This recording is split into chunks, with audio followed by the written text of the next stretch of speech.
Well, good morning. This is a called meeting of the Forsyth County Finance Committee. The members are Commissioners Mills, Cooper, CFO Dave Gruen, and I'm Eric Johnson, County Manager. And Dennis Brown. Sorry, Dennis. I can't count to 5. The first item would be the adoption of the agenda, which is showing on the screen. If you can scroll down a little bit, please.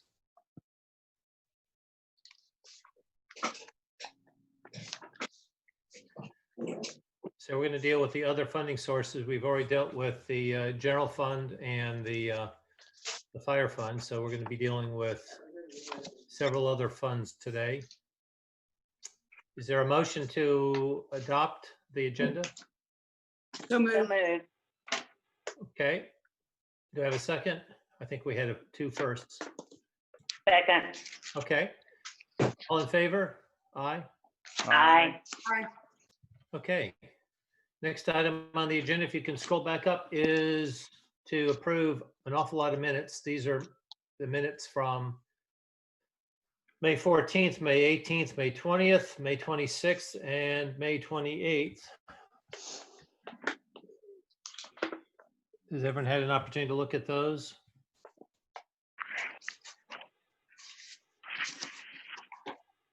I move we approve the minutes. I'll second that.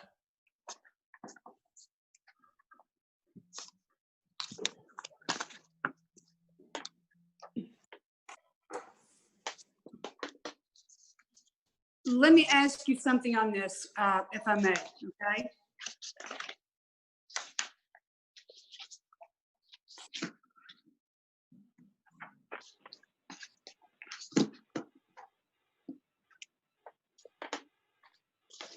Hello, can you hear me? Yep, go ahead. Okay. Do you have 3 commissioners on? Is that correct? Do we have Dennis? I'm here. Yes. There we go. Okay. There's 3. Okay, and that's okay on the finance committee? That's not a problem with that being a quorum? Yeah, it's an advertised meeting. Okay, just checking, wanted to make sure that we are all in order here. Well, I don't know how else we'd operate if we couldn't meet with after having advertised.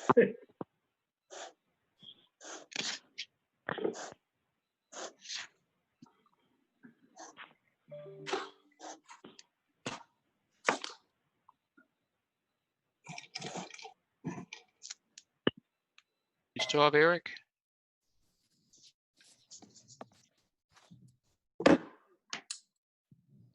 Eric, are you out there? Are you unmuted? I think we need to call for the vote on the minutes. He's not on my screen anymore. Uh-oh. He's not on either. I think he must have gotten kicked off. Okay, I guess we can, if you're ready, we can, again, a quorum. The committee is 5 people and a quorum is 3 of any of those I've got 5. one question, Dave, and Sure. maybe I got this and I forgot about it, but I noticed in the minutes that I had asked for attrition rate by department. Did we get that? I don't recall seeing it. We will follow up on that. Staff is on if they'll make a note to go ahead and, I think we had requested that from Personnel Services. I'm not sure we'd gotten it back, at least not to distribute to you all. So we'll follow up on that. That would be the turnover rate. You wanted it by department, I think? Yeah, I had just Okay. asked for what is our attrition rate by department? I'm pretty sure we had forwarded the request, but we'll follow up because I know it takes them some time to assemble that by department. So, okay. No, we'll be glad to follow up on that. All right, Eric's back, I think. Yeah, We my computer decided to punish me anyway. We answered a few questions, Eric. I think we're ready to call the vote on the adoption of the minutes. Okay. Is there, Dennis, you had a motion to adopt. Were you adopting A through E? Yeah, all of them. That was Okay. my motion. Is there a second on that? Second. Okay, all in favor? Aye. Aye. Aye. Aye. Thank you. All right, so I think that as for those that are watching, I know that we've got, we have 34 participants, so we've got a large group that are watching. And what we've talked about in prior meetings is simply that our best suggestion for the board is that the board delay adoption of the 21 budget beyond what was originally anticipated, which had been September, and maybe push it as far as November, simply because we'll be getting more information on revenues. We'll have a better understanding of the impact of the recession and the pandemic. And so, Eric, those can you that- ask everybody to mute their phones? yes, if everyone could mute their phone. We've got, yeah, whoever was 2022 at the end of their phone number, we were getting a message from them.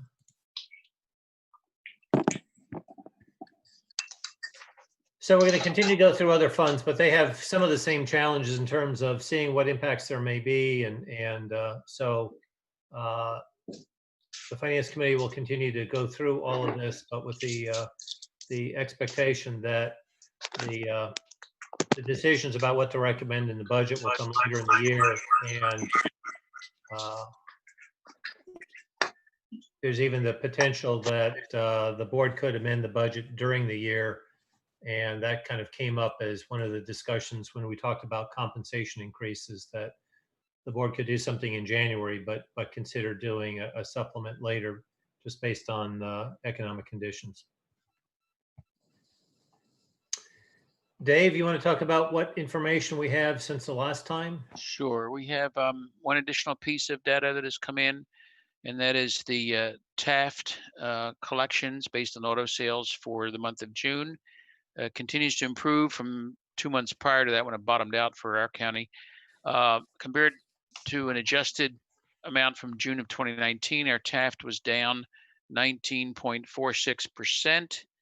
That compares to a statewide number of Taft collections still for June were down 31.2%. So we continue to perform better than the state as a whole based on the actual auto sales in our county. And one little qualification for that for everyone listening is it is not just where the cars are sold. So I mean, while it helps in other areas of service and parts stuff, whenever you buy a car, if you go out of county and buy the car, but you live here in Forsyth, it's wherever the car is tagged, that's where the Taft dollars go back to. So this represents auto purchases by our residents for the month of June. And Okay. that's it. Dave, I'll share with them, with our board, what I shared with you and Eric yesterday. Sure. I talked to the guys that own Impeding Chevrolet over the weekend. We were at a ball tournament together, and I did not realize that part of this car, the problem with the car dealerships is not that they can't sell the cars here in Forsyth. It's they can't get the cars in from the manufacturers. They've got, I'll just use Corvette as the example. They've come out with a new line of Corvettes. Well, they were promised 12 Corvettes. They've got 30 Corvettes sold, but so far they haven't gotten in but 2. So it's every time on the manufacturing line, they get a case of COVID, they have to shut down the whole line. So they've had a problem with the manufacturer being able to get any cars to them. So that's the problem. It's not that they can't sell the cars, they just can't get the cars promised to them in.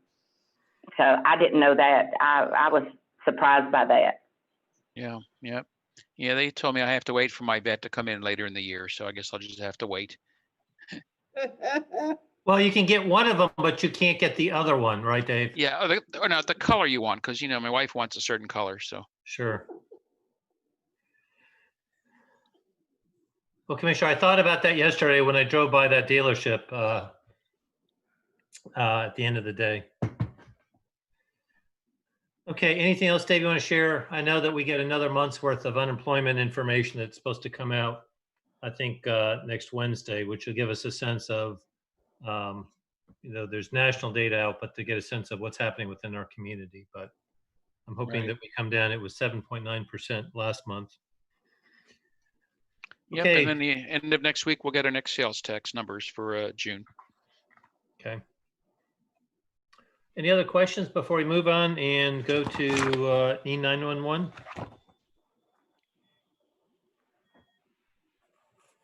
Okay, All right. hearing none. If we're ready, I'll go ahead and introduce that. I know Chris should be on the line to talk about it. First, a brief summary and then the new items.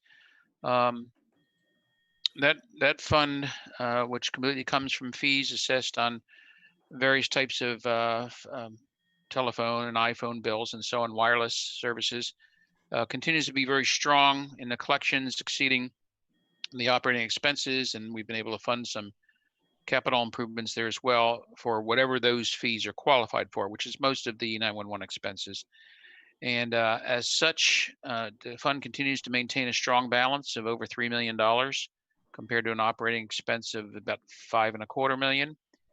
Overall, the operating expenses even then are down in the proposed budget of just under 10%.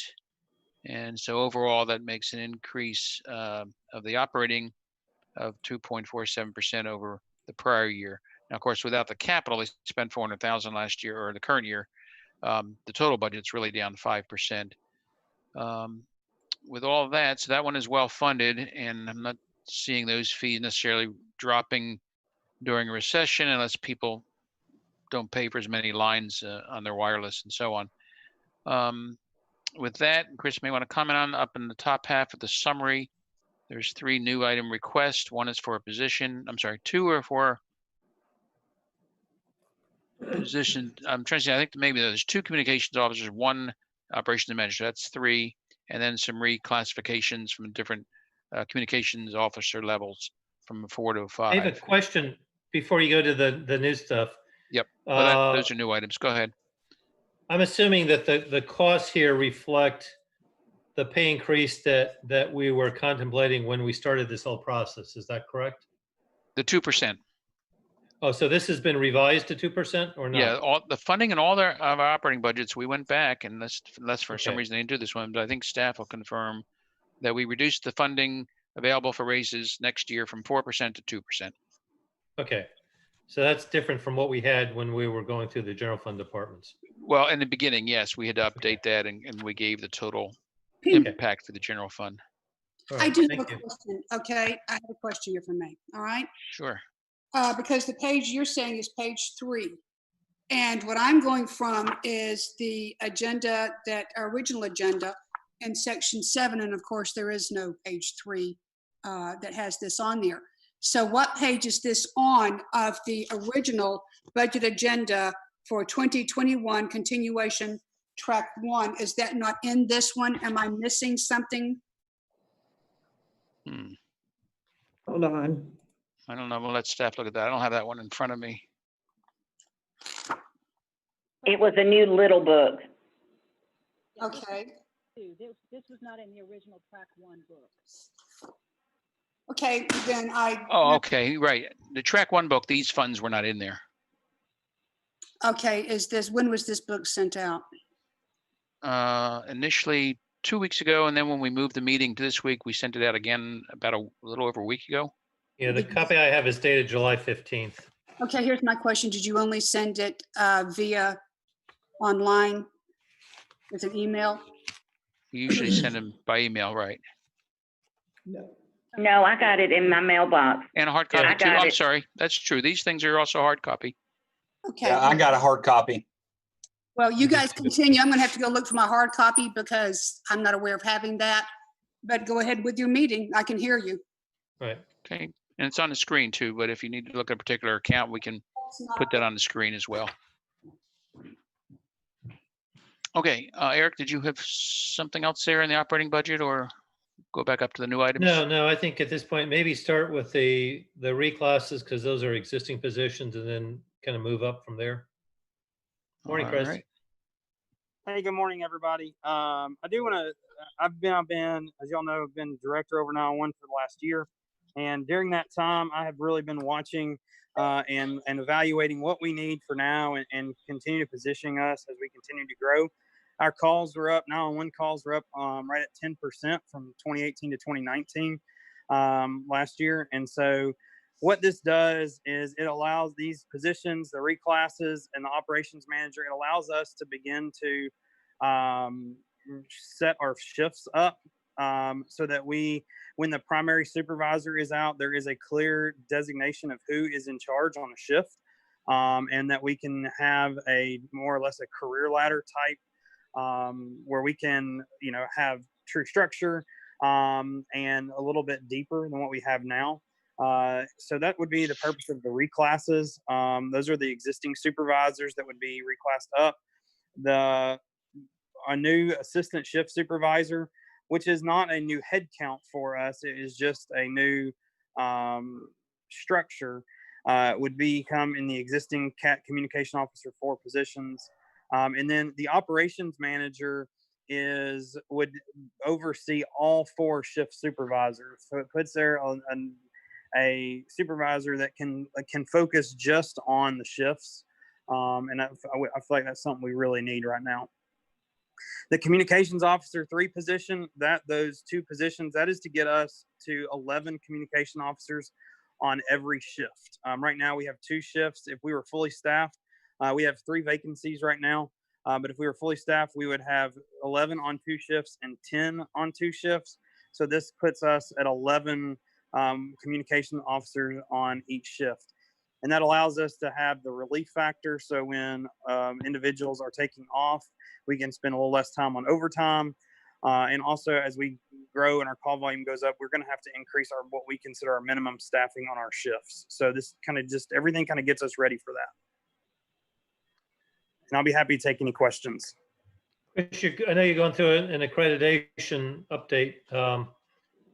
Is there a recommended ratio based on call volume or anything else that helps kind of drive the size of a shift?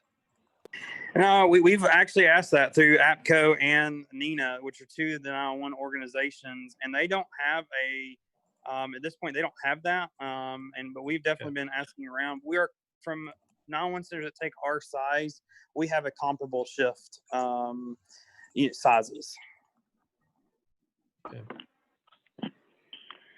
Chris, is there any capital expenditure like in the infrastructure for 911 that's needed? So we did a lot of projects this year, and there is going to be one thing next year that's not here that has just come up, that both the sheriff, fire department, and I are going to have a share of the expense on for new servers and some new infrastructure equipment. But we're looking at doing that. I think we've got to talk to the sheriff and the fire chief as well on what the final funding is going to look like. But it looks like those payments will be spread out over several years. So it's not going to be a huge hit.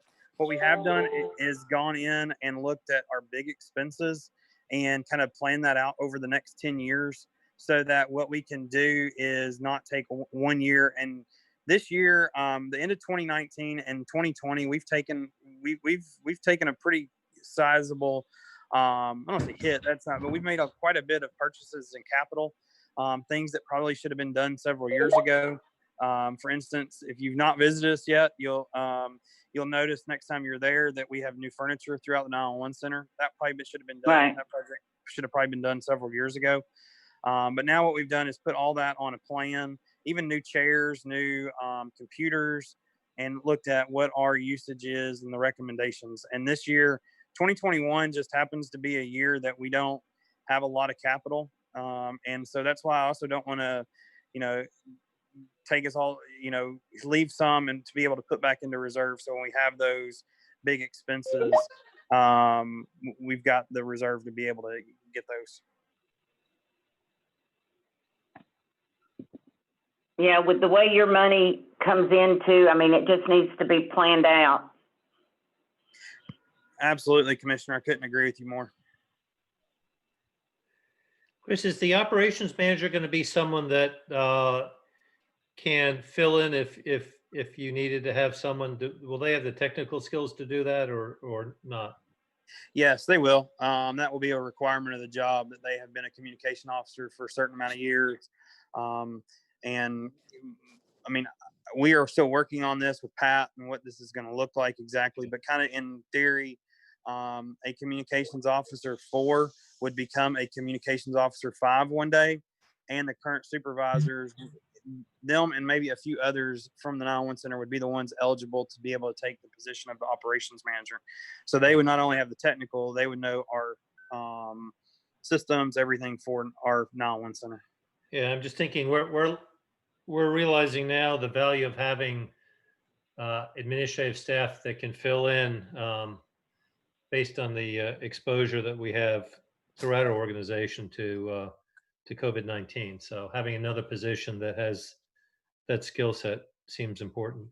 Absolutely. And not only that, just for an emergent, but even if if a supervisor maybe have an extended absence or something, they could be used for Yeah. those times as well. All right. Any other questions?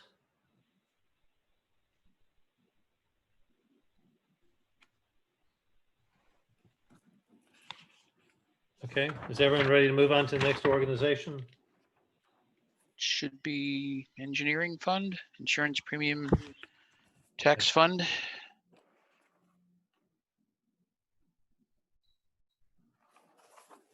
Okay, it's up there in the screen. We'll move down to the summary portion first.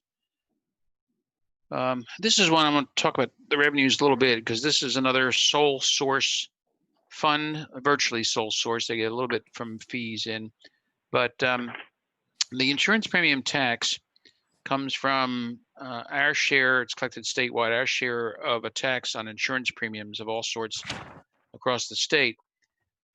Because of that, and the pandemic and the recession, I think there's a high degree of uncertainty in this revenue source. And what makes this even more difficult to project is this is distributed in one lump sum by the state in early October. So we can't even tell yet the effect on this revenue source or insurance premiums due to the recession. And we most of us know we've seen some kind of discount or reduction in our auto insurance premiums. How long that will last or how temporary that is, we don't know yet. So we backed off when we first estimated this. We've been estimating this for growth in that revenue source by over 500,000 a year, maybe 700,000-800,000 per year, a good strong percent, up to the point where it was 11.75 million last year in 2019. So following that trend, when we first put this budget together early this year, the revenue we had projected was 13.2 million for 2021. You can see here we've backed off of that 500,000, at least almost back to the current year budget. And when we did that, what we had to do to balance this budget was the amount of equipment they had for capital replacements on their scheduled capital replacement program. We tried to fund, as you can see by the dollar amount for capital in the current and prior years, try to fund those out of this fund, this revenue source. But knowing it was at this level of revenue going to be insufficient next year, we have moved the capital replacement equipment out to our capital funded program in the capital outlay fund. So we took that out of here to balance that. With that, we still need just over 300,000 of beginning fund balance up there shown as other financing sources to balance this fund, and bringing the balance down to a projected about 3.4 million by the end of next year, which is a little bit under, right around our 25% reserve threshold we like to maintain. So this fund is under a lot of pressure just to maintain its operating expenses. And this is without adding any of the new items that are mentioned up above. So I just wanted the commission to be aware. And that's one reason why if we don't adopt the budget till November, we should see how much of this revenue comes in early October and have a better idea how to balance this budget by the time the board adopts it. Now, again, if the board is ready to adopt a budget before November and October or September, we can still go in and amend this budget when the revenues are a little more known. But that's the challenge of this fund. Other than that, it includes the roads and bridges, traffic engineering, and so on are part of this fund and funded from that source. because those services are in the unincorporated part of the county. The city would get their own insurance premium tax, and that's why this is segregated as a separate fund. With that, overall, you can see the budget is fairly flat. The total operating budget is up 0.73%. And that's pretty much true across the board. As you look each category up or down a little bit, 1% or barely anything at all. That's a quick overview of the budget itself. We can take any questions on that. If none, we'll go up to the top there and the new items requested. Okay. All right. So Dave, if our projections are correct, I mean, our choices in how we spend this money, we use this typically to pave roads. Not the paving so much. This is more maintenance. For example, well, even the repaving, we use part of the SPLOST for the repaving program each year along with LMIG. So it's not so much that here or even the building of roads, but there are crews here, and John can get into more details, that go out and do some of our spot patching or road repairs. We may see their trucks around the county.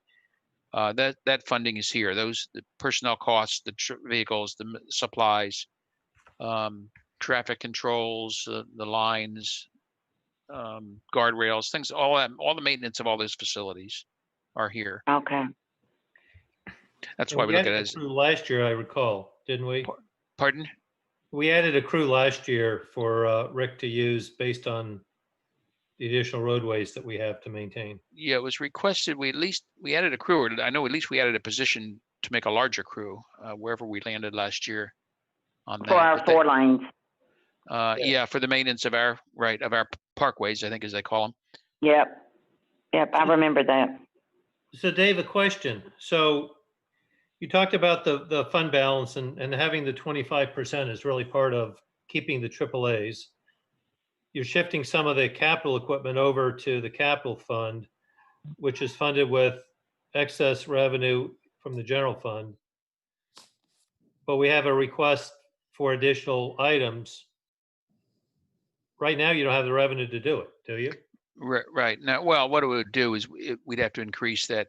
You're correct. We'd have to increase that use of beginning balance to 300,000, which would lower the ending You fund shouldn't be balance. going below the That 25%. amount. Right. We try not to. That's the guidance from the board's policy. So that would put pressure on it. That's why this is a very, very tight fund right now to try to balance at that level.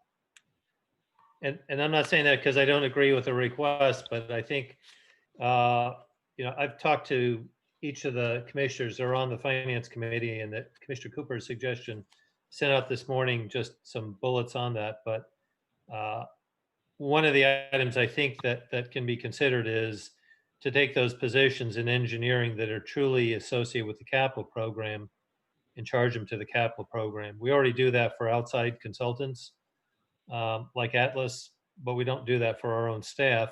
And at this point, we're running up against not having enough money to address some of the maintenance needs that we have. Right. And I'm not suggesting a decision today. I'm just saying that I think this is when we have to start to figure out how we can address the needs we have with revenues that are somewhat constrained. I like this idea because I think it more accurately reflects the true cost of each project, because when you have a big project, especially, those costs of the whatever the experts, engineers, consultants, whatever we hire, are a true cost of that project. And if you allocate those costs like you're talking about, I think that's a better way to do it. My opinion. But when do you take them out? When it's over, I guess. Only when you don't have a program. But I think at this point, it's a great question, Commissioner. I mean, at this point, we've got projects we're awarding that have a 3-year timeline if there's no weather delays.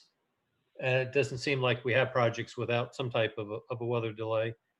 McGinnis Ferry is anticipated 2 years out, because that's when the state will have their construction money ready, and we have to acquire the right of way before.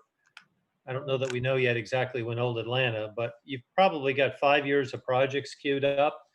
And coincidentally, 5 years from now, SPLOST 9 will kick in, assuming that you continue the path of having every SPLOST successfully passed by voters. So we're 1 year into a 6-year cycle, and 5 years from now would start the next cycle if it's approved. So potentially you'd never not have projects going. And as long as you have impact fees, whether you have SPLOST, you still have money coming in that has to be spent on projects that provide capacity for new people and businesses moving into the community. So it's a good question, but at this point, it would appear that you've got 5 years worth of some very heavy activity that is anticipated. Eric, could I say something? Sure. So I have seen what you're proposing. I have seen that done at Gainesville in past years. Also, I'm aware that Hall County at one point, and I assume they're still doing it. I don't know that for a fact, but at one point they were doing the same thing, paying for inspectors and even administration, finance, things like that. In this particular case, it was using SPLOST funding to pay for project cost, pay for the inspectors, pay for administration, things like that. So I guess my point is I've seen this done before. Yeah.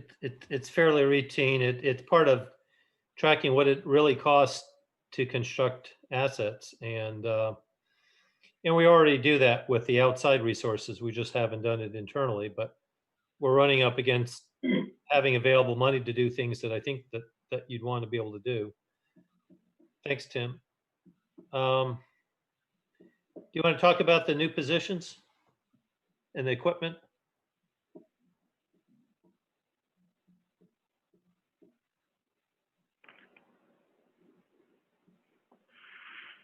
Who's going to, John, you on? Oh, I'm Yeah. sorry. Can you hear me? Sure. Yes. Denise is gonna speak to the new position. Denise is on. Go ahead, Denise. Okay. I'm sorry. It took me a little while to get unmuted. Good morning. We presently have, good morning. We presently have 3 sidewalk projects that are under construction. We have 3 widening projects, Pilgrim Mill Road, Ronald Reagan, soon to be SR 369. With Old Atlanta, we're hoping to begin all of this year, and McGinnis Ferry, January or February of next year, the phase 1 widening. And we also have 3 small intersection jobs that will be 2 of them campground at Dickerson and Crossroads at Bennett that will be beginning in September. And then the Coal Mountain Connector possibly spring of next year. So we are requesting that an assistant be provided for capital improvements, the projects. He or she will be primarily assisting as an on-site construction personnel. There'll be more of a proactive role that will be continually assessing the operations of the project. They'll also serve as a communication link between the on-site personnel and issues and management. And fourthly, if needed, we'll utilize this person in right-of-way negotiations when we have owners requesting or having engineering questions. So this is a supportive role for myself, and I think with all the projects that we have coming up, and certainly in some of the more visual and outspoken areas, we're going to need a little bit closer handle on what's going on site. Does anyone have any questions? No, I think that's a great idea. I do too, Cindy. I think we've had issues before with us not having enough staff and staffing up to help John and them get all of the things they have to balance done. So I think that's a great idea.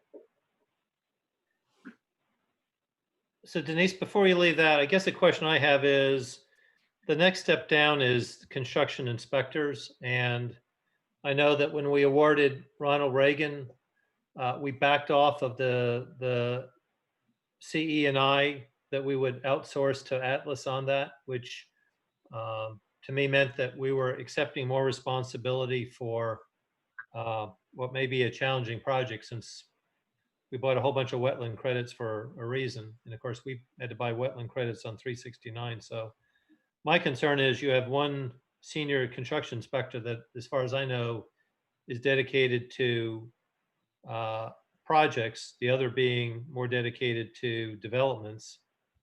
And so my concern is that you don't have enough staff, even with this additional engineering technician position, to be able to deal with the volume of projects that you just went through. We probably not. I know that Ronald Reagan, we're co-inspecting with Atlas, and our senior inspector will be on that job. We have I think 3 other inspectors that are used when needed on capital projects. They also work in the private sector. They're not as seasoned as this individual that will be on Ronald Reagan. I think we may need 2 more seasoned personnel if we decide that Forsyth County is going to be responsible in any way on the Old Atlanta or McGinnis Ferry projects. We may need 2. Yeah. I just don't know how we're. Well, sorry? the alternative is to spend money on Atlas, but the last numbers I saw from them suggest that a position from Atlas costs us between $140,000 to $160,000 a year, and you're asking for this engineering tech with the total cost of $79,000. So, not to suggest that we don't need Atlas as backing us up, but it just seems like we need additional resources, and that's part of my concern about looking at the opportunity to charge some positions that are dedicated to road projects to those capital sources. Yes, I think that might be a necessity, especially with Old Atlanta. I don't know if we're going to use Atlas. If not, then we are going to need a senior inspector on that job, and probably more of a medium level inspector as well. It's a large project, and there's a lot of eyes going to be on that project. McGinnis Ferry will be working with Johns Creek and Alpharetta, so we are also going to need a seasoned person. We have a bridge on the Alpharetta side. We have several walls on both Old Atlanta and McGinnis Ferry. We have some transmission relocations on Old Atlanta. So there's going to be a need for the folks out there on site to have an overall experience on projects, just not someone that's adept at paving or storm or something. It's going to have to be individuals that have seasoned experience relating to the entire project. Yeah. Well, you brought up Old Atlanta 4 and 5, and the challenge there is that's the project where the engineer of record abandoned us, and so that's one where we're probably challenged to have is Atlas now taking over that responsibility as the engineer of record for that project? Well, they are providing updated plans, but I don't know if they would be considered an engineer of record. John, what are your thoughts on that?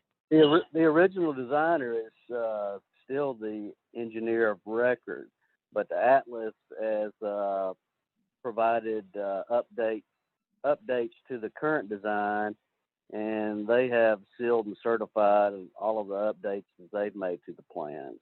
Okay. And we are looking toward utilizing Atlas on the Old Atlanta Road project to assist with CEI, as they typically assist the water department in the water and sewer inspections, and I assume that they'll do that on that project as well. So it makes sense to utilize them to assist us on that also. As far as McGinnis Ferry Road, since it's a joint project with 2 other cities, we'll definitely want to utilize Atlas for the entire management of the CEI on that project, so that we're, splitting the cost basically. But if you were charging your cost to the project, you could do the same with that.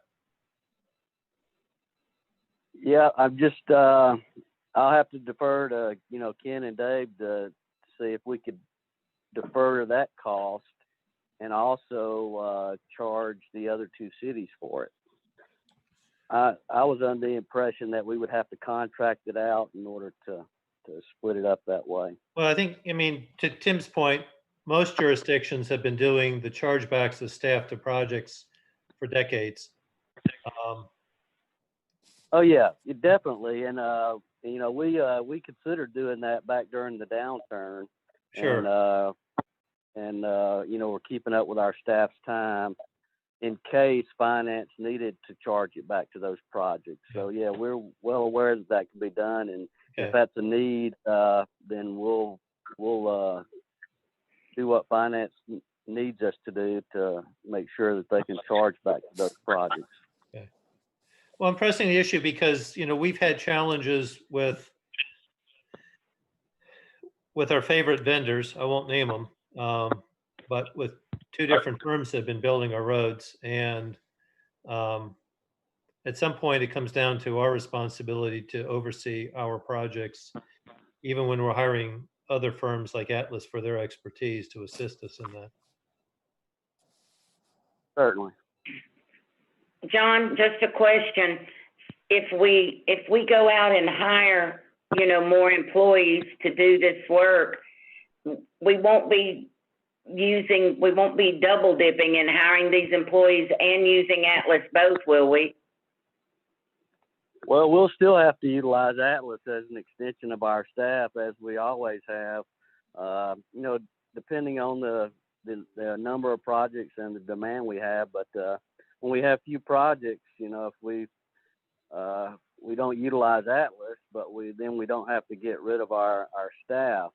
But if we do have a downturn, our projects typically continue to some degree because we have splash and impact fees. But when development slows down, then we have more time for our development inspectors to spend more time on our county projects, and then we're able to utilize Atlas even less.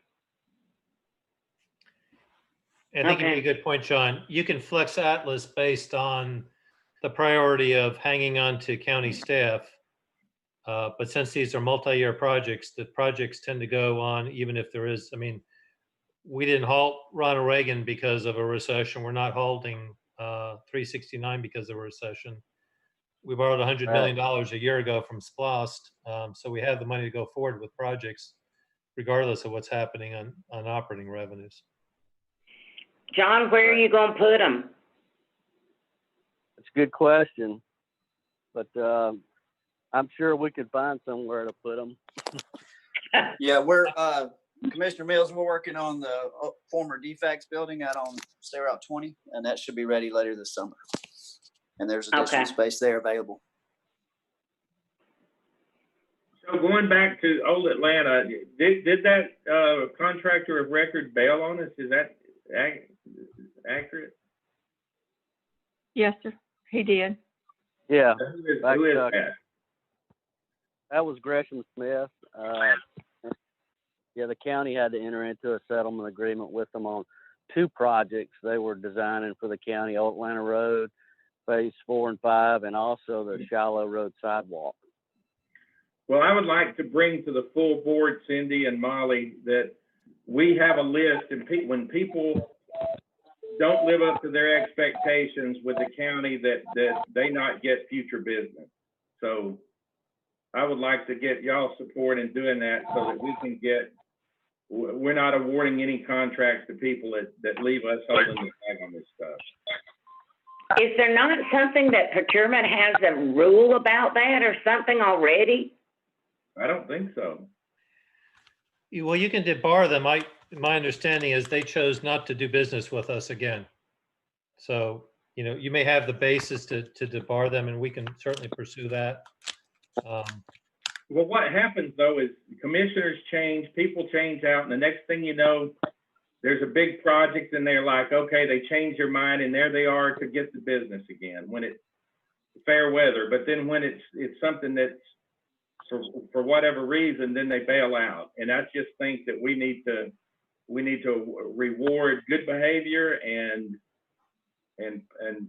not punish, but I mean, just not do business with people that don't treat the county right. Okay. All right, so that'll be an action item. Look at the potential for debarring Gresham Smith. Yeah, can you You know, check? that brings up a good question though, and maybe this is something that should be on a agenda at a later time, but it is an engineering question. John, do y'all go and look at a project? And I know like Castleberry Road is one that, God forbid, I mean, those of us on the board have taken a beating over. But do you ever look at engineering plans, like if we have multiple lawsuits over engineering, you know, that we have issues over stormwater or drainage or whatever, that we really realize sometime later that there were real problems with the engineering, you know, that maybe those plans should have been updated, or that you have questions over, that maybe something wasn't engineered right. Do you ever go back and look at those or question those? Well, I guess when and if that occurs, it's more of a legal issue, and that would be something for Ken to look into, evaluate, and determine if he needs to take any action regarding possibly error and omissions in the plans.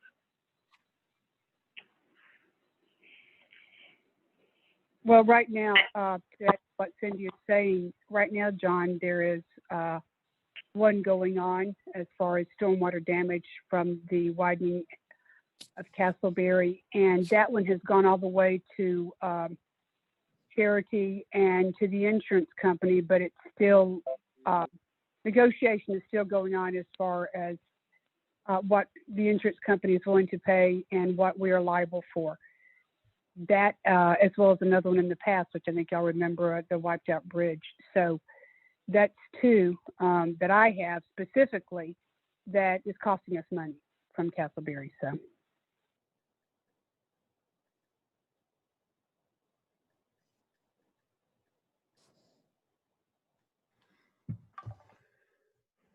All right. What about LMIG? Are we concerned about LMIG and what we're going to do on it? Are we going to reprioritize roads, or do we know yet? Has the state told us on LMIG what it's going to do? I don't know that we've heard anything regarding LMIG for 2021. We've already got our LMIG check for 2020 in the bank, but we should be hearing soon what our formula amount is for 2021. They've got our mileage information, and I assume that they'll be putting that information out soon. That's something we're going to have to probably talk about later, because everybody says that fuel tax was down and it's going to be less. And I guess we'll have to make a determination. Are we going to put more money into it? Or are we going to pave less roads, or how we're going to handle that?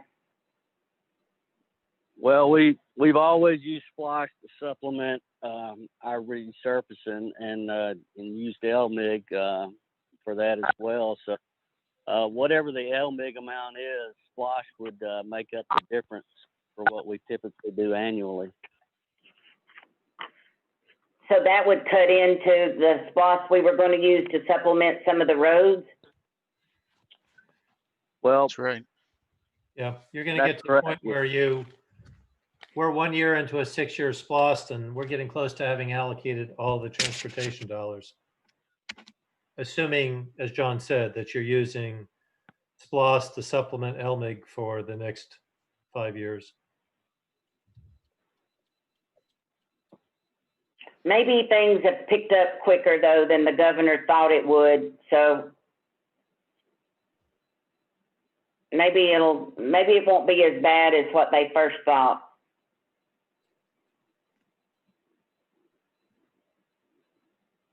When will we have to determine that? Are we a month? We'll know when GDOT sends us and tells us what our formula amount is going to be. I believe they typically do that around this time of the year, so I would think we should hear within the next month, I would think. Okay. I thought they were close to it, like real close. They should be. I'm pretty sure we usually hear in July, about July of every year. But Yeah. they might be running late this year. Okay.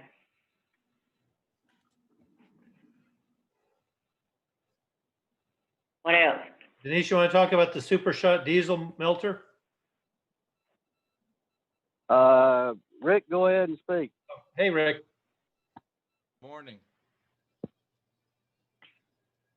What would y'all like to know?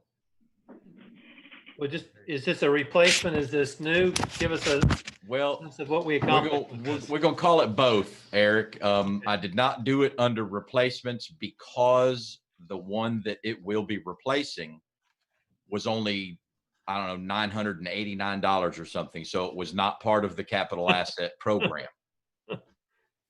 That machine holds 10 gallons of tar or material to patch, takes about an hour to melt that block to do the job. Depending on the cracks, would go as a rough estimate about 100, 150 feet. Then you'd be waiting another hour before you could continue crack sealing. The machine that I'm asking for is a 100-gallon machine. It will melt that whole 100 gallons in very short order, but you don't have to wait for it all to be completely melted to start.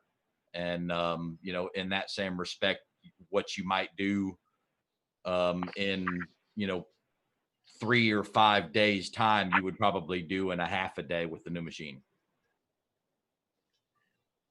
So we tend to think of technology as computers, but this is a way to increase the productivity of your existing staff.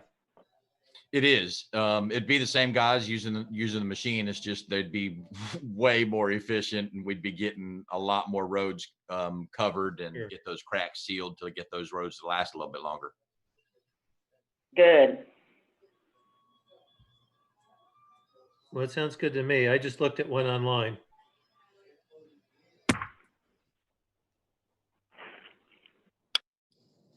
Any questions with that? And that would then go into, I assume, Dave, our replacement program? Right, after this point, right?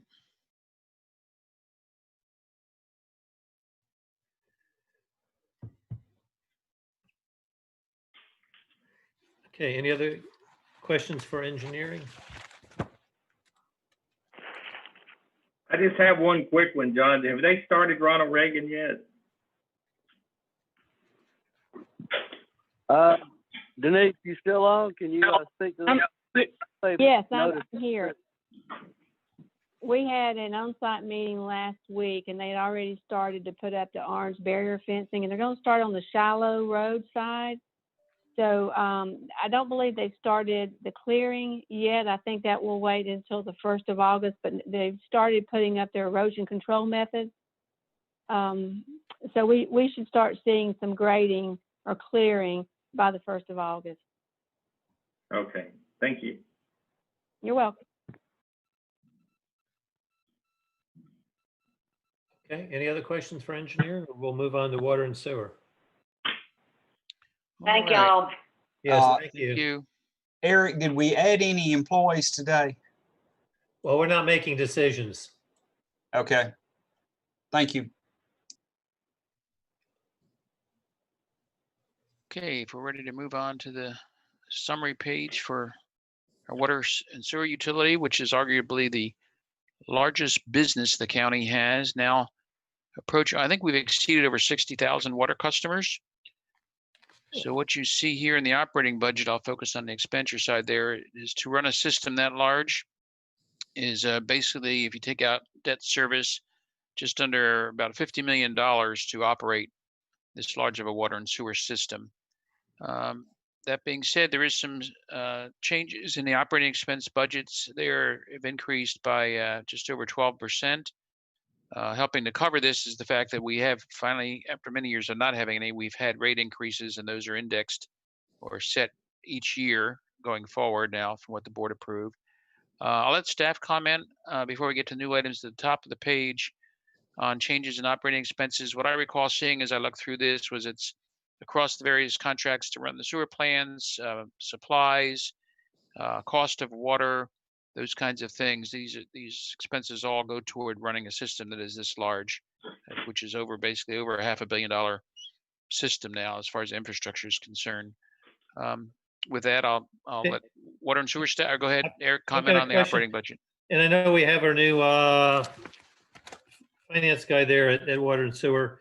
You talked about the index cost, but when I look at the revenues, the charges for services, they're actually down a fraction of a percent from 20 to 21. So are we doing a true up, or what's the basis for revenue actually declining in the area that looks like could be driven by the indexed fees? Yeah. I would say, Dave, if Go I ahead. can comment on that, I would say last year's budget request, we had just come off the rate study, and we chose on some of the projections to use the projections that came out of the rate study instead of our normal way. So I would probably say truing up, mainly on the sewer revenue side. You see we're basically flat.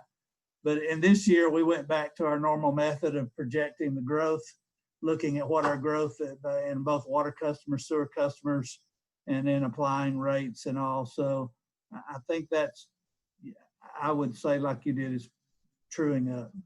Okay, but your budget used to the dollar what was assumed in revenue for this current year. So is there an area on the expenditure side of 2020 where you're going to be spending less based on taking in less revenue?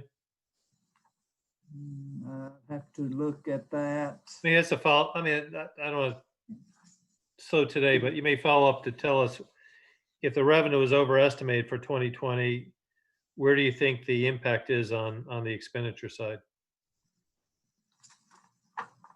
Okay, yeah, I'll have to follow back up on that. And see if I can.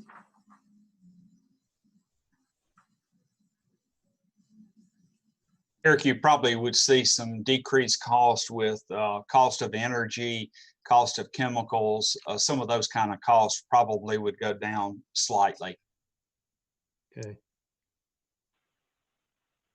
You're thinking the expenses were also pulled out of the rate study as well?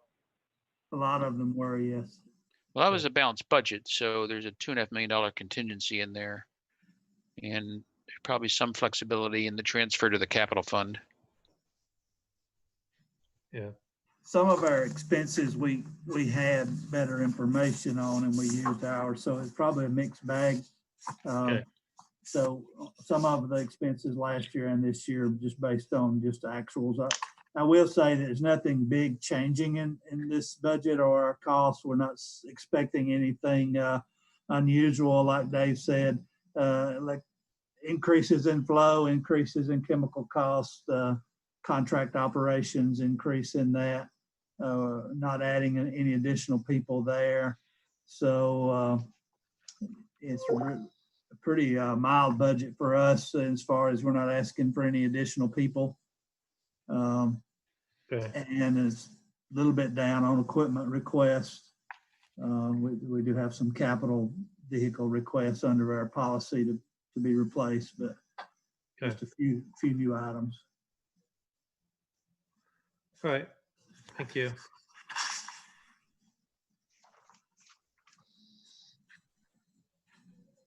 So if you want to talk about, unless there are other questions, talk about the requests at the top of the page.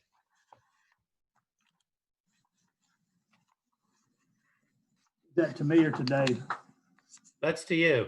Okay. At top of the page are a list of things that we are requesting, and actually, I think in our meeting with the finance staff we talked about removing some of these small dollar items that are like, you know, fixing the door and remodeling training areas, countertops. So I think we were given direction to try to go ahead and do some of this year. So whether or not you leave those in or take them out, but the things we're requesting there, and Johnny Millwood, I think you're on the phone, if on the line, if you want to chime in. We want to add a 40-foot roll-off container out back to store some of our equipment. And I know the cost of the container is like $7,500. Johnny, can you expand on what the 40,000 is for the equipment?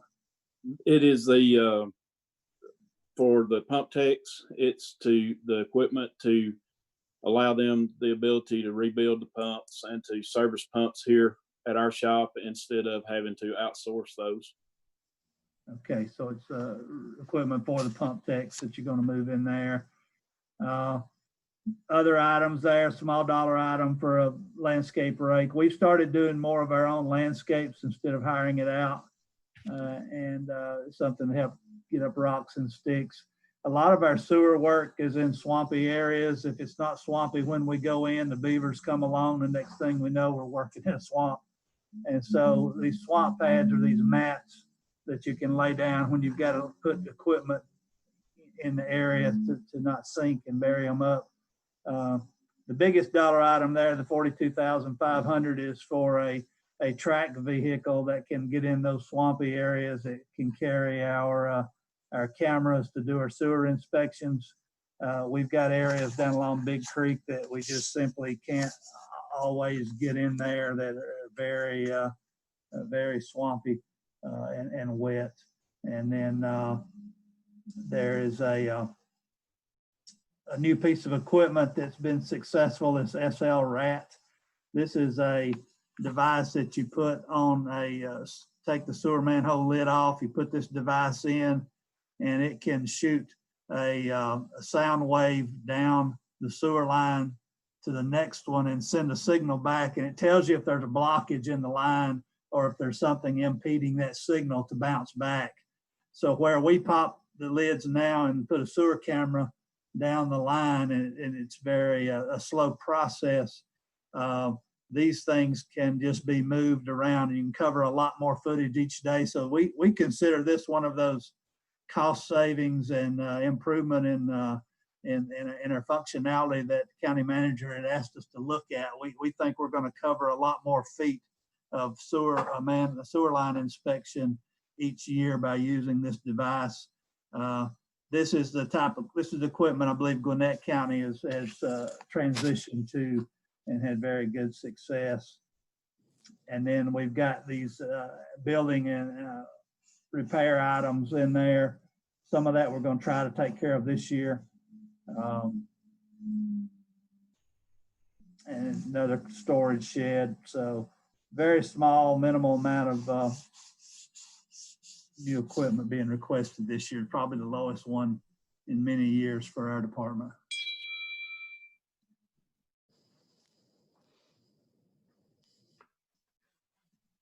Any questions? Again, good suggestions about using technology to improve service. Eric, just a comment. We more and more our staff takes payments over the phone using credit cards, but we do have a pretty substantial cost that we wind up paying for that. If you look on the middle of page 21, you'll see that that annual cost for using credit cards. It's a pretty to me, it's always been a surprising figure.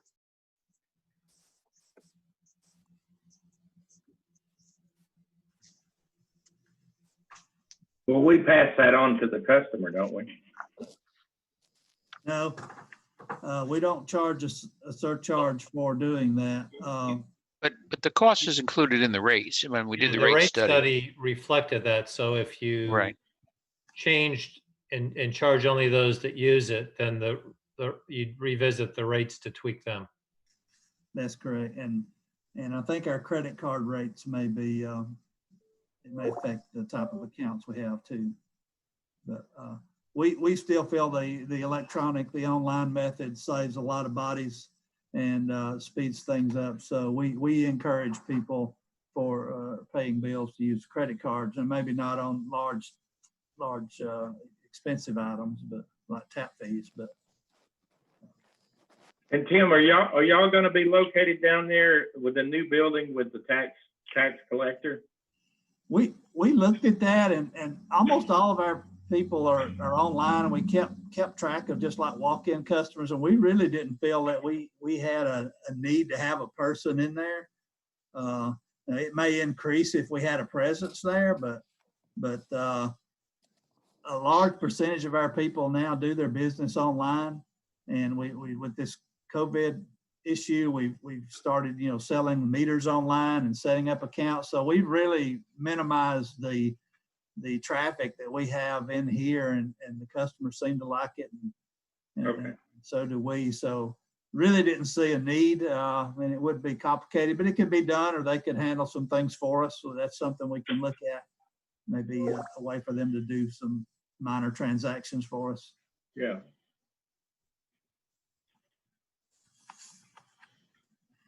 And I don't know if I've introduced, I know the county manager and all, and some of the commissioners, but over my shoulder is Brad Wright. And if I could take just an opportunity to introduce him to you. I know we sent out a little press release, but he's our new Deputy Director of Business Services, and he'll be taking over the budgeting roles and financial roles, customer service. Brad's got a degree in business and management and a master's degree in accounting, and he's also a CPA.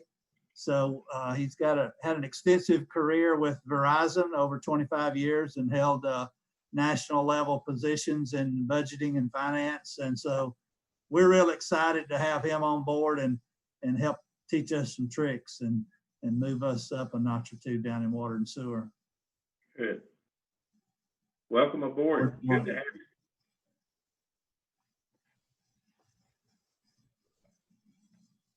He had a lot more zeros on his budgets than we do even.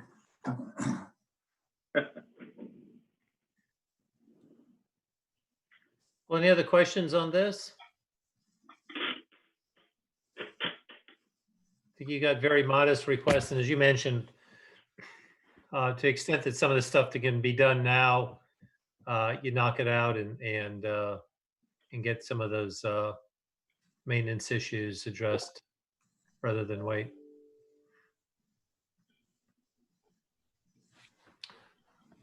Okay, well, thank you.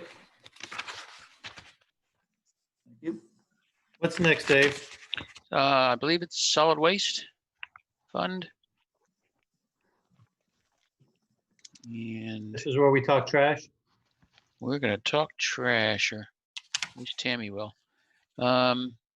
Looking at the summary of the solid waste fund, of course, our concern here has been, again, it's one primary income stream other than some income from the recycling centers, but the decreased volumes we experienced at the landfill with the problems that the primary user out there has. And so you'll see from the 2020 budget to the proposed budget for next year, we've decreased that by more than $1 million.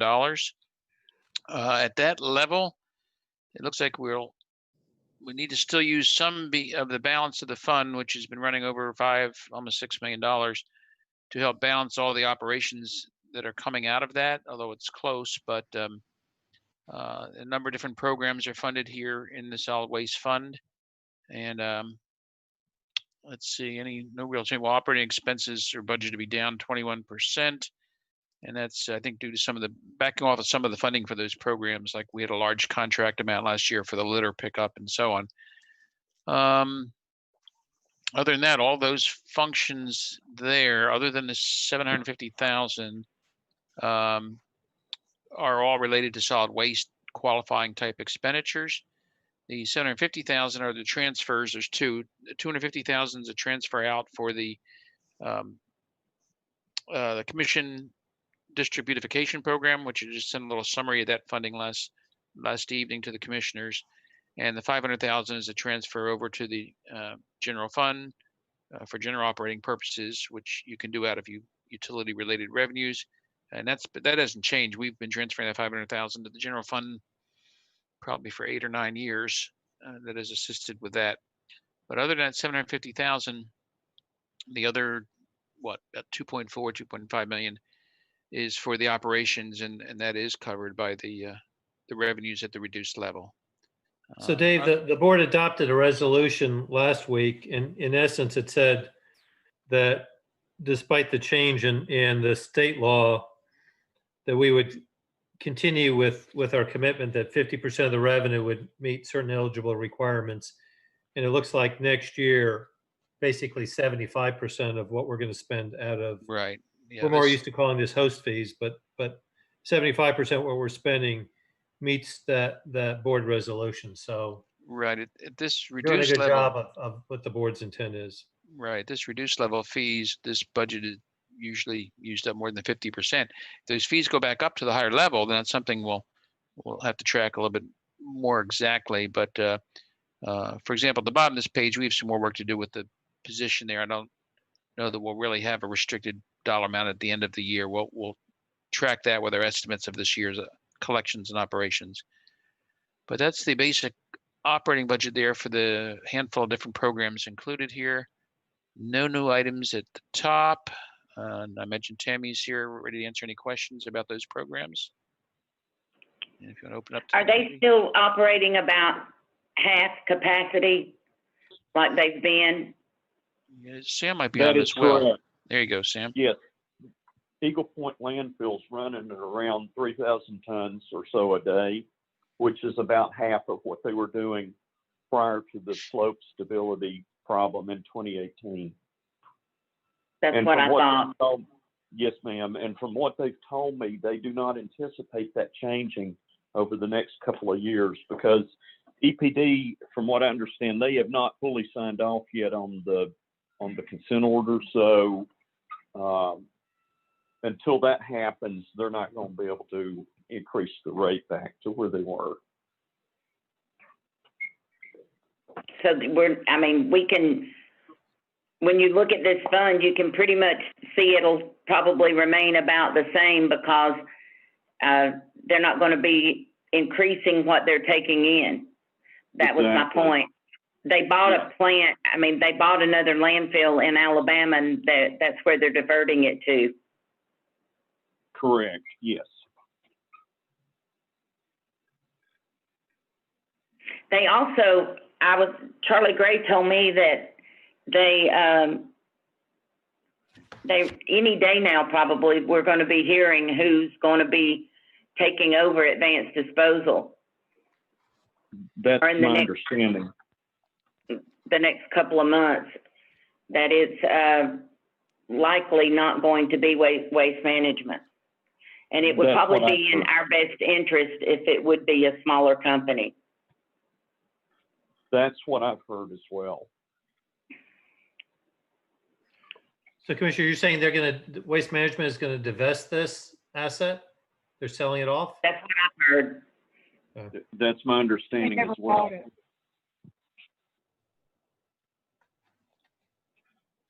I don't think to deal with Waste Management. Yeah, it would be in our best interest, I think, with our MOU being what it is, dealing with a smaller company, I think would be in our best interest. But we'll get whatever we get.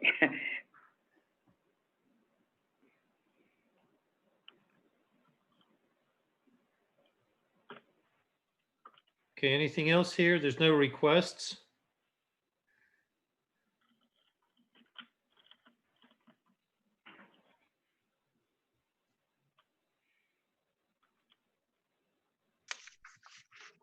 Okay. That's about it. I'm going to go on to next. What's next? All right, we have, we'll put two funds together. Was it pages 51 and 58? Our two, what I call insurance funds. Charity is with us. The first fund that we call risk management is basically our general liability and property. Hang on, Dave, one Sorry. second before we move on. I Okay. know that Dennis has got a lot of concern about litter control and about the state highways and all, and that's going to be on our agenda to talk about the Peachtree Parkway. And I know that nobody is more aware of trash pickup than Tammy, and I just think in the near future, when we have a big conversation about litter pickup, and even on state highways, which I know Tammy is very little, well, she is on 369 a lot, but that when we have a bigger meeting and look at that in depth, we need to have Tammy involved in that conversation. And especially when we're looking at funds and looking at the funds that she deals with right now, and coordinating the sheriff's office and all of that, we need to look at that and involve her in its totality, and not look at things through piecemeal and we need to look at everything and the cost of everything, and not just look at bits and pieces. And we need to look at the litter program in totality and the dollars spent. I mean, when you're talking about the expenses that y'all mentioned to me yesterday, we don't need to be, I would like to look at all of it. I mean, not just look at, when we're talking about, I don't know if it's on the consent agenda tomorrow night, but you're looking at spending $57,000 or whatever it is on 2 months of billboards. I mean, we've got to look at that in all of it. And we just don't need to be looking at things in a silo and looking just at Peachtree Parkway, but we need to look at all of it at one time. Don't you agree, Dennis and Molly? I totally agree. That's why we're having to do this knee-jerk response. Is we haven't had a county policy that reflects the increased demands and expectations of the citizenry. They're just not gonna have it if we have grown-up medians and looking like who knows what.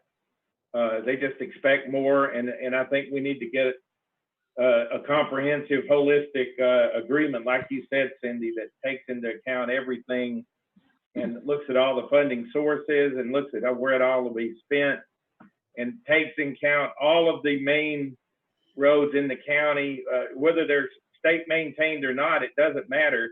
The expectation is still there that we keep it up, and state's only going to mow it a couple of times a year, and that's just not going to cut it. So I 100% agree with you, Cindy, that we need to have everybody in on that and all funding sources considered with the same objective, so they're not working at cross odds with each other. I agree with what Dennis and Cindy are saying. However, let me add, are we sure that we're tapping into and absolutely pulling everything that we can from the state for the funding of keeping up the state roads? Because there may be resources, I'm not saying necessarily monetary, but we talked in a meeting yesterday, spoke with Eric and with Darren about the possibility of the prison force from the state level. And we just need to make sure that we're getting everything from the state for them to take care of their roads before I agree. Our level. That's all I'm saying. Yeah. I agree with you, Molly. And I guess we are, John and them could, and Ken just sent us a thing under attorney-client on the email there to look at it on the same subject. But yeah, and John, maybe you could interject here, but I think Eric's plan was to just take whatever money state was going to give us and us take over certain areas of maintenance on the state roads to meet our expectations or something like that. There's three options. I think the board needs to figure out what option works, but one option is, and actually we're trying to get with GDOT this afternoon to get some more information, but so one option, and it's a sensitive issue because it's the county maintaining state assets and which is what they want us to do. They want to do a poor job, so we take them over. I know what their plan is. So let me Well, ask, I I mean, agree. this is on the agenda Yeah. tomorrow night, but, you know, if you want to talk litter and maintenance, we've got two different funding sources. We've kind of gone through them today. We just talked solid waste. And I was wrong. I said that we're only spending a quarter of our revenue on the ineligible. We're spending a little under a third because the host fees are about 2.5 million, and we're spending about $750,000 on other stuff besides litter, which is eligible. But we've got the John's area where we talk about maintenance, and right now we don't have, if we're going to keep the reserves at the level that we need to keep reserves, we don't have a penny to spend on additional maintenance. But we heard requests for positions and that asphalt melter. So, you know, we need to figure out what we can do. And the best suggestion I have is to try to shift some of the personnel that deal with our capital program to capital funding to free up some maintenance dollars. But I think, you know, you may want to consider, you've got a special call meeting today to talk about the CARES Act, but if you want to bring these different funding sources together and figure out what your priorities are, you know, you may want to consider either devoting a good portion of a work session to that or do a special called meeting. But the three options for maintenance are you do what probably Johns Creek and we know Sandy Springs are doing, which is you take what little dollars GDOT's willing to spend on maintenance. They give us cash. You supplement it with local dollars, and then you basically contract out to commit to the level of service you want. And it may be that the South Forsyth CID can help out since they're in place. You just approved their expansion. They're going to have more money next year than they had this year. But one is to do that project that we take money from GDOT and then we take over responsibility for maintaining state roads. And I don't know that you're ready to go there. That's not my recommendation. The second one Well, is, I guess on this, Eric, yes, ma'am. Eric, one of the things is you mentioned Johns Creek and you mentioned Sandy Springs, and I understand those references. However, at the same time, we are county whole, and we are continuously compared to a metropolitan area, to cities. Yeah. We're not that small. We're much bigger. No. Therefore, You're when we right. compare what we have to do and how many miles of state road we're talking about inside Forsyth County is a great deal larger than anything Oh, yeah. inside any of these cities that we're being compared to. So that's really not a fair comparison. Well, that's not- why I don't fair's think, the wrong word. Accurate. How's that for accurate? It's not really an accurate comparison. It's not about No, fair, and but accurate. I agree, and we've got to. I think you've got to be careful when you start bringing up those small little cities and you start comparing our road, our mileage. You can't do that. I mean, that's not fair at all to compare a tiny little city with as few miles as they've got to a big county. You can't do that. It's just that is not fair at all. well, we're completely talking, inaccurate. I understand what you're saying. We're talking the model. We're a lot bigger than those cities too. So we can And scale. I just think it's not fair to throw out any of that until you've got actual numbers. Okay. We've got to see numbers. We can't start throwing out what we can do and can't do until we see how many times what the costs are. We've got to see the actual numbers of what we're talking. Are we talking an added $500,000 in a budget? Are we talking $10 million in a budget? Are we talking $50 million in a budget? We don't know. And I agree. We're not talking dollars today. We're talking three concepts because tomorrow night the board's going to talk about two of the three. The one we're not talking about is asking GDOT to give us money. But the difference is when people drive across 20 and go across the Chattahoochee Bridge, they see that a model where the local community is making significant investments in a state road. And the same thing if you follow 141. But that's one model, and we're not suggesting that we take over responsibility for state roads and they give us what little money they give. But that's one model, and that's what some jurisdictions do. And I agree with you. It's bigger for us, but we're also much larger than those cities. The version 2 that we're trying to get information from GDOT on is if we simply pay them to increase the frequency of their contract to mow state roads. And the same issue applies. We don't know what that cost is, so not looking for any decision in terms of an ongoing commitment. But we do need to know what it would take, because if Commissioner Brown wants to spend his beautification dollars to do an additional mowing or more on 141, we need that information. What does it take to have the legal authority to pay them to do that? So we're pursuing that. That's the second version. The third version is that we get permission from them, just as we've already requested permission from GDOT to have our contractor go onto state roads to pick up litter. And we've been waiting for weeks for them to sign that document. We don't have that. But that's the third model. And commissioners, we understand we don't have prices for any of those. So we're not looking for a decision on an ongoing commitment. We do have a price that Donna has for what it would cost to have a contractor go into 141 and do a 7-mile segment. And that information is available, but that's for a one-time commitment. And that's Commissioner Brown asking us about what would it take to be able to do something quickly to improve the maintenance on one road, not all roads. But you're right, we don't have the dollar amounts, but we do need a sense of whether the board wants to pursue that. And what we're trying to get out of GDOT quickly is, what's the fastest course of action if we want to do a mowing of a segment of 141, not any other roads. But if we want to do that quickly, what's the fastest way to do that? And we know the cost if they'll let us use our contractor.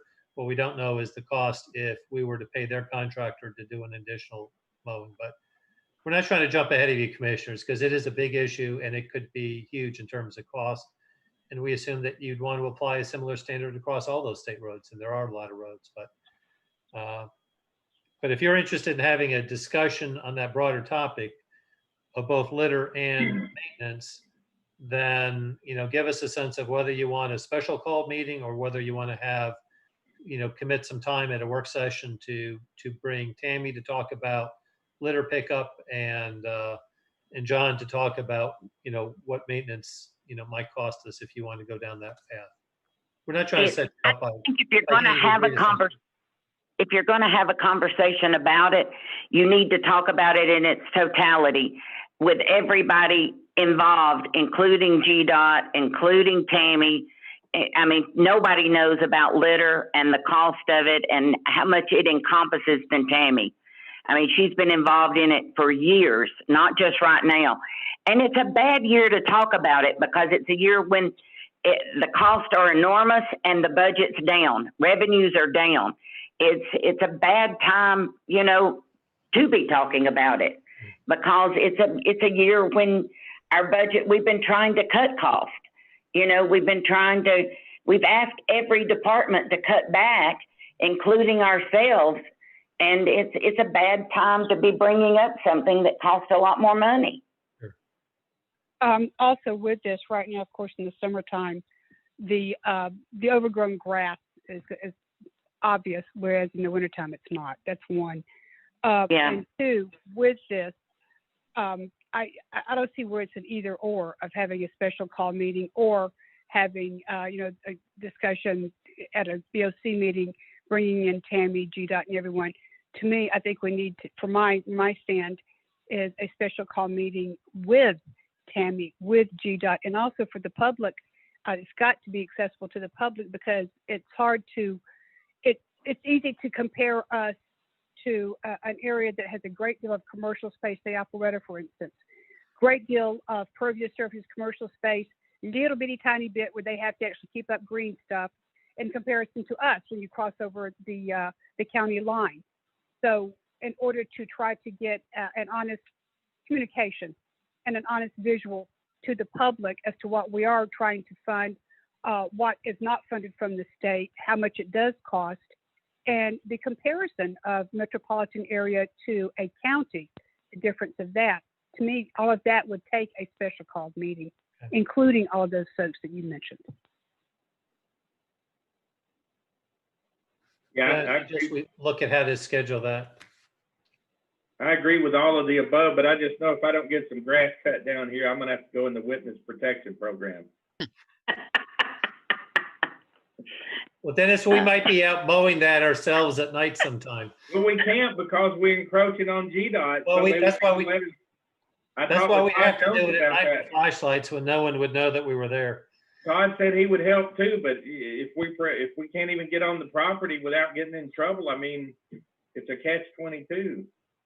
That's the trouble. Everything requires permission from GDOT, but, okay, so I think we've got a follow-up item that we'll look at communicating with the board about a special called meeting and see if we can get GDOT to participate in that, as well as certainly Tammy, I know, is excited to talk later. I'm watching her on her camera as we're speaking about this.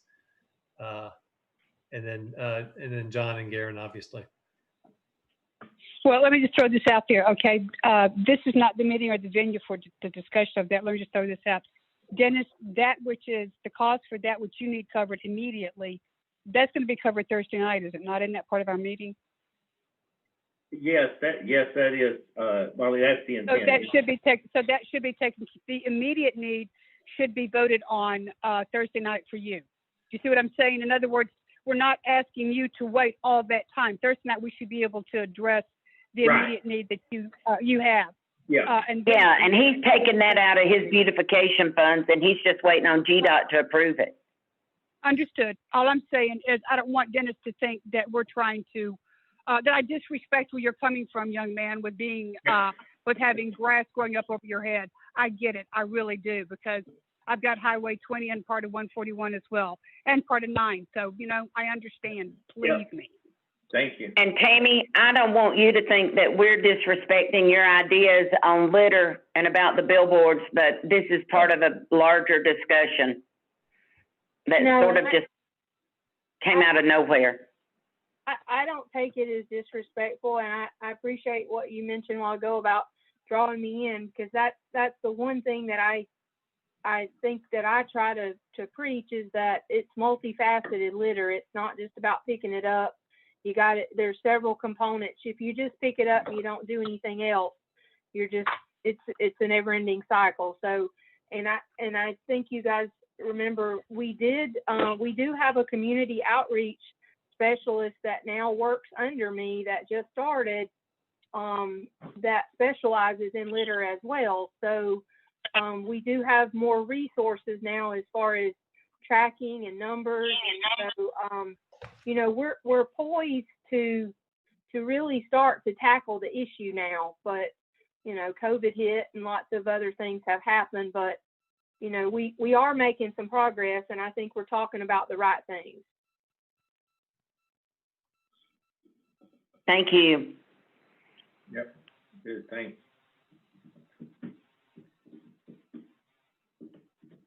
Okay, if there's no more discussion on that, so we'll look at I guess the board will need to have a discussion on authorizing a special called meeting.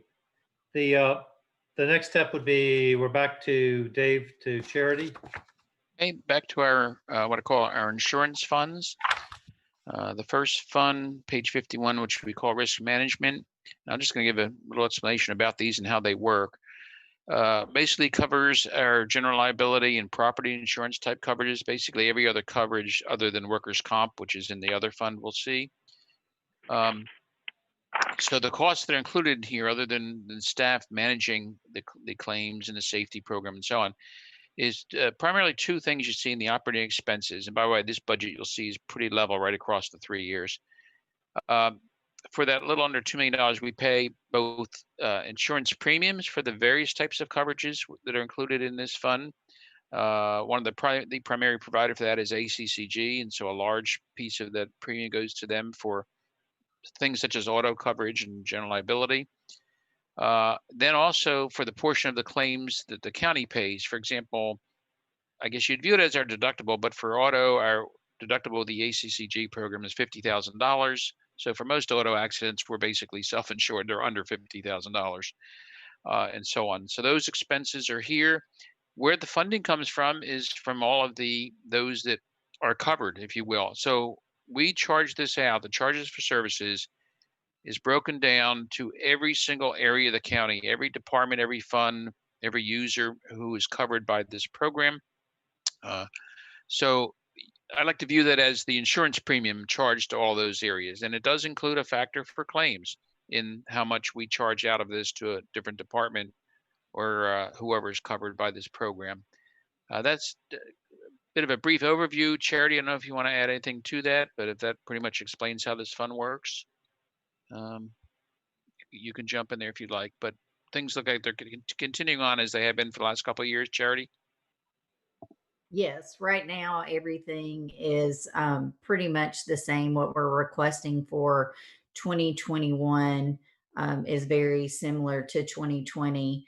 With the finance committee, I would like to just, sort of throw out there have been some changes with ACCG, and they had a relationship with a broker, Marsh. And now ACCG has brought that broker in-house. So we do have some insurance that's in this fund that was outside of ACCG, coverages that are not included in their programs that we brokered with. So in the near future, I'll be working with procurement to potentially look at, broker services for some of those non-ACCG coverages.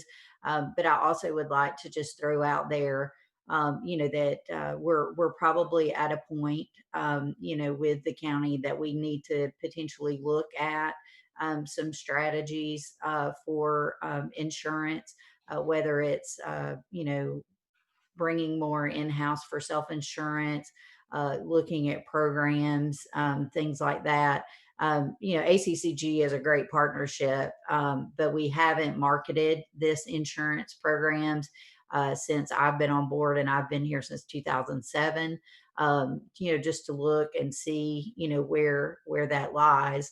And that is some things that we'll bring forward. But for 2021 budgeting purposes, we've kind of streamlined and just been consistent and not really asking for any increases or anything. We think that with the marketing strategy that we can stay within, our budget. Okay, and therefore there's nothing new requested. If we may move over to the workers' comp fund and program over on page 58, the summary there. Again, pretty much in line, a little bit of some increases. This program is a self-funded program, so we pay premiums for stop loss or excess insurance above the amount that we cover as a county. That limits our liability. And again, this is charged out to all the various areas of the county based on the number of employees, specifically the salaries, the categories that they are in, different risk categories for workers' comp. And that anything else you want to add on workers' comp, Charity? How that's working for us as a self-funded program? The only thing, again, no significant changes expected in 2021. The work comp market is kind of a hard market for, public entities, especially having the public safety side, and that's ever evolving. But we have good workers' comp laws in Georgia that, are good to work with. So don't anticipate any, significant changes, just trying to keep, the employees safe. I will say on the disclaimer for when I did the budget, everything was pre-COVID. So risk management has been heavily involved in the COVID things, and our resources and budget submittal before this was all pre-COVID. So we'll see how that changes for 2021. But right now, we're status quo. Thank you. Any questions?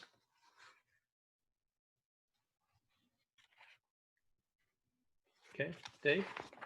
All right, the last fund for track 2 that we need to look at, which we bring forward to the board and the committee. And this is pretty much just a function of the program that's in place for our health insurance for our employees. The summary is down on page 55. I will make a couple of hopefully key comments on this fund. You'll see this program is a benefit. It's a large program. It's a $35 million program funded from both the county as the employer and from the employees that choose to participate. And looking down the detail page a little bit, that $35 million is broken down, about $30 million coming from all the various departments whose employees are covered, and $5 million from employee contributions. Just a comment on the fees, the employer contribution, we've said we're looking for, and you'll see from the bottom of this how well this program is performing. There's no increase. We're looking to the rate. It's just over $20,000 per employee for all of the areas who are covered. And I would not recommend overall for an increase in the employee rate for the employees coverage themselves. We've been shifting this program the last few years on a plan to move some of that coverage cost more to the employees who have dependent coverage. And where that will go this year will depend. We do have a new consultant broker, if you will, that the board just approved after we went through a search process and for renewal of the contract. We expect them to come in and make a presentation to the Finance Committee. I'll talk about what we're looking forward to in August. So depending on those recommendations, we will adjust this budget accordingly. On the expenditure side, most of this, of course, goes to claims, and that budget for general claims is over 25 million. We've had good performance of this last couple of years, so we think we've got enough coverage there for any increase in health coverage claims cost and the stop loss premiums. We also have in here now the cost for full year for the health center, which is just over about $600,000 to operate the health center. And we still have some reserves available in addition at this funding level. So I think this fund is in pretty good shape right now. Don't have any other questions about this budget. I'd be happy to try to answer What was those. our projection that it would cost? For the health center, we had put aside $800,000 in the prior budget, so we're coming in under that. I think we got a very good contract with a large contracted provider with HealthStat. So I think we were pretty pleased with how that came in. I think lower than what we were expecting. And what about the use of it? I mean, how many employees do we think are using it? Yeah, we were doing real well. I don't know the percentage from it, and then COVID hit. So that's changed the whole dynamic of who's coming into the health center. We now do have remote appointments where people can remote in, get an appointment, get their prescriptions, and so on. So we just had a report. HealthStat gives the benefit committee, which is 3 people from personal services and plus myself. We did just we get their monthly reports from them, and the activity is still good. But yeah, that usage of in-person coming in took a hit with the stay at home and the COVID experience, but it's still operating and we're still providing services, and I think the usage is still good. Well, Dave, I think it's been advantageous that we have control over that for the testing of employees. So exactly. It's playing a different role that we didn't even anticipate, of being able to have a facility where we can take our employees, get COVID tests, and then I don't know that Chris is still on, but the ability to use a local lab that's able to turn those tests around quickly. I mean, nationally, you hear stories about people waiting up to 2 weeks to get test results, and we're getting test results back, I think, the same day when we go through our facility, as well as having the testing done locally. So, Eric, yeah, that's a big plus. Yeah. Eric, you're on. You can talk about that. Yeah. So, to Eric's point, the clinic the wellness center has been very advantageous through the COVID, because the county's agreement with the laboratory that is handling our testing, we're able to get employees, scheduled with the wellness center to do the test. And the majority of our tests are coming back within 24 hours. And yeah, that's great. What I'm seeing for some of our employees who, whether it's due to volume or maybe just personal preference, are testing at, another health provider, is usually sometimes 3 days. But some of these testing sites are taking 7+ days. And when we're trying to, identify exposures, it has been critical. And the wellness center has been absolutely phenomenal to work with us. And we've increased, our testing capacity over the last couple of weeks. And there are people that are reaching out across the state, across the nation, to Chris, to really look at our processes and procedures and what we're doing, especially, with our labs and being able to do that testing. That's great. That's a benefit we weren't even counting on. Exactly. I didn't anticipate at all. And Dave, back in when the whole Cadillac insurance and dealing with all of that, I mean, we were seeing increases at one time of 11%. Yeah, one year I know our claims really jumped up very high. We had a couple of years of low claims, and they just spiked back up again. And It was higher than 11 one year. Yeah, I think one year was. Now, yeah. I mean, what is it this year? From this year to last, oh boy, I'm sorry, I don't have that in front of me, but we've been running maybe 5, 6, 7% up some years. You can see here on this budget, we're only budgeting 3% increase for next year, but that's because the 2020 claims budget is much higher than what we need compared to last year. So I think we've gotten ahead of that, if you will. I mean, there was a time when this fund had no reserves in it at all, and now we've ended up having over $5 million. I think maybe as of last year, maybe up to $7 million in reserves. So we're just highly confident. That's why we can say we don't need to increase our premiums to our departments for this. I think the fund is stabilized real well, if that's a good way to state that. I mean, to have a 1% revenue, I mean, this is incredible that we're going in a different direction totally. Yeah, and it's a number of pieces have come together, and I think the health center has been an important part of that too, because I know Health Stat said for the first quarter or two, like up till March, the usage, they were a little surprised how high it was compared to other health centers they've started in other governments. So it's been good. It's been received well, and I think their surveys show the employees that have used it have been very pleased with being able to go there and use it. Good. Let me comment. I'm going to comment on one other thing, just because I want to avoid any misunderstanding from this budget if someone looks at it. On the bottom, very last line of this budget, you'll see a transfer out to general fund of 1.6 million. That is not to help the general fund. I'm going to explain what that is. That's the part of the program which we call OPEB, other post-employment benefits, where our employees, if they retire before Medicare age, and they've earned enough points by age and years of service to the county, even though they retire, they can continue on our county insurance, paying premiums just like our employees do.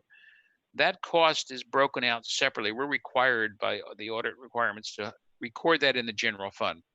So that $1.6 million, you could actually add that to the total claims cost. That's to help cover the claims just for retired employees that stay in this program. So, and that's a lot. You can see 1.6 million, and it's a relatively small number of people covered by that. But that's what that is. It's for the retired employees' benefit. It's not something that funds the general fund. I just want to explain that. And with that, any other questions about the health coverage program? And the committee will see some more on this. I'm hoping next month when their new broker consultant comes in to present the projected rates for next year for the committee. What happened to the other broker? Well, they were in the short. We went out with an RFP, as you do periodically, and we had a number of submissions. Our other broker was one of the 3 finalists, and when we reviewed, the committee reviewed all the submittals and experience and everything else. It's not based solely on price. In the end, price is a part of it, but the committee, after all the presentations, 3 presentations, recommended going with a new broker.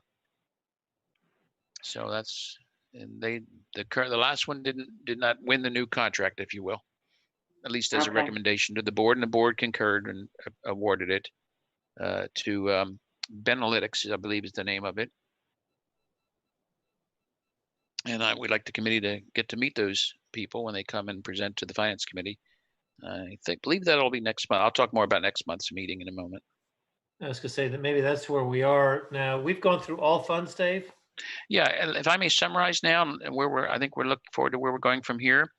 For our meeting that we have scheduled, we're scheduling a monthly meeting next month in August for the finance committee. There's an opportunity to put some other things on the agenda as well. First of all, summarize, if I may, where we are in the budget.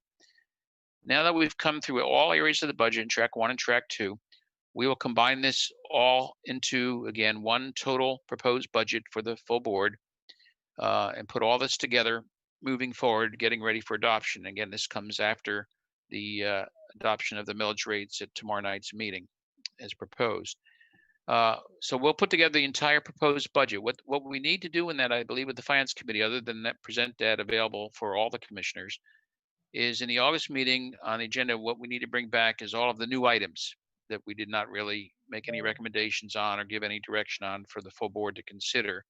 And again, we'll update with the final tax digest where the general fund stands, how much funding is available for those new items, and any other updates on the revenues as we're projecting them under the recession. So we'll bring back that list of items for the Finance Committee's review for recommendations or direction, prioritizing them as to which ones the committee feels should be recommended to the full board to be included in the proposed budget. Those are mostly new positions, and a few other programs were on that list. I think the list for the general fund was just over $3 million, and any other adjustments that we bring forward. That's the first thing on the agenda, I believe, we'll have for the Finance Committee in August. Second, the audit is being completed this week, our annual audit. There was extensions allowed by the state. Normally that's completed in June. Actually, there's a 90-day extension, but since everything was ready, we asked the auditors not to go beyond July in finishing the audit. So we will ask the auditors to come in and present the audit to the Finance Committee on the August agenda next month for the Finance Committee meeting. Third, then, is the insurance, the health insurance. We want to bring in, if it's ready, and I think we need to be ready, the new consultant with the health insurance recommendations as far as rates for the employees are concerned on that side, and then other insurance recommendations where we purchase our stop loss and so on, renewals going forward. And just an overview of also our our dental and optical coverages and other optional coverages we make available to the employees. That's the 3 areas I have for the agenda for next month. There may be others to add. Don't come to mind right now. I don't have it on my list, but there will be a Finance Committee meeting next month in August for whatever we need to put on that agenda. Anything else anyone would like to see as part of that agenda? Maybe if he could just go, or maybe you said this the first item, but just go over where we are exactly. Maybe LMIG will be done, so we can get a better idea of exactly where we're going to be. Right. For the proposed budget for any operating fund.